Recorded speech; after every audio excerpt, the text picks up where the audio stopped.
Thank you, Deputy Speaker. But it is so important that we do all we can to support student wellbeing. We do know that the pandemic and all that came with it made it hard for students, not only in how they engage in their education, but also the many other life skills that young people get from being in a school environment. So I know when I travel around my electorate at the moment, talking to students, talking to principals, talking to teachers, they are still finding that they are dealing with some of the longer-term consequences of that period we spent in COVID. So I want to start by acknowledging all of those people in my community who I know spend so much time thinking about and working on helping to address student wellbeing.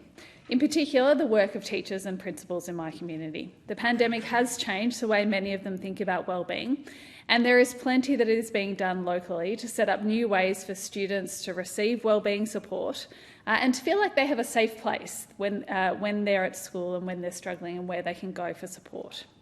More broadly in my community, there are organisations who are doing great work to engage with young people. And I'd like to particularly commend local organisation, the Pat Cronin Foundation, which was formed by parents Matt and Robin after their son Pat died from a coward punch, a punch in the back of the head. In the years since, Matt and Robin have grown the foundation, and they do reach out to young people in schools, to sporting clubs, to youth groups and to others to educate them about safety, respect and why violence is never the answer.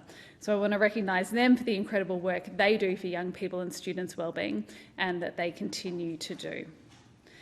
Our government is funding a lot of work to support student wellbeing, and I'll start by talking particularly about the Student Wellbeing Boost. This is a program that includes $10.8 million for a new voluntary mental health check tool to enable schools to ensure students get the support they need, and $192 million in additional one-off funding to every school to support students' mental health and wellbeing. And this is extra funding that principals can spend on supports such as extra psychologists and school counsellors, camps, excursions and activities that improve student wellbeing, and wellbeing, engagement and mental health initiatives. And as I just said, it is so necessary at this time, as all schools are continuing to think about how do they help students be back in the classroom, how do they help them with that socialisation that they missed out during that period when we were in lockdown. I know I visited one secondary school in my community recently, and the principal there said to me that he felt like some of the behaviour he was still seeing from students in Year 9, in that middle year in their secondary school, was more like what he'd expect from students in primary school. So there is a lot of work, there is a lot of support that we need to do, and our government is certainly, through this Student Wellbeing Boost and through other programs, providing that support that's much needed. We are committed to providing support through the National Student Wellbeing Program. We're providing $61 million per year for a new 5-year agreement, and schools that participate in the program can receive up to $20,280 in most areas, with extra for remote or very remote schools to engage student wellbeing officers or chaplains.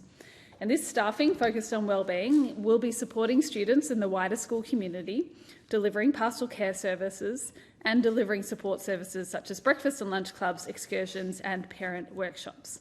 And this funding has been widely welcomed across the community and by organisations that work with and in schools.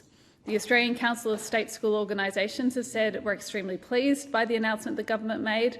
The former head of Independent Schools Australia, Marjorie Evans, said the measures contained in the government's budget for the wellbeing of students show the government understands the importance of these issues, and the National Catholic Education Commission said that these much-needed funds will help to support the provision of additional professionally qualified staff.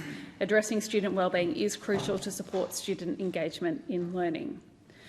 Of course, we do know there is more to be done, and that is why the government has tasked the expert panel of the review to inform a better and fairer education system with advising on how the next schools agreement can contribute to improving student mental health and wellbeing. The panel, in its work, has already stated an important point, saying that students with good social and emotional wellbeing are more engaged with learning, and they tend to have higher levels of academic achievement and attainment. So there is a recognition of the challenge we have in front of us. There is a recognition of the support that needs to go into our schools. This will continue to be a focus of work for our government, and I know how important that is to my community and to communities right across Australia.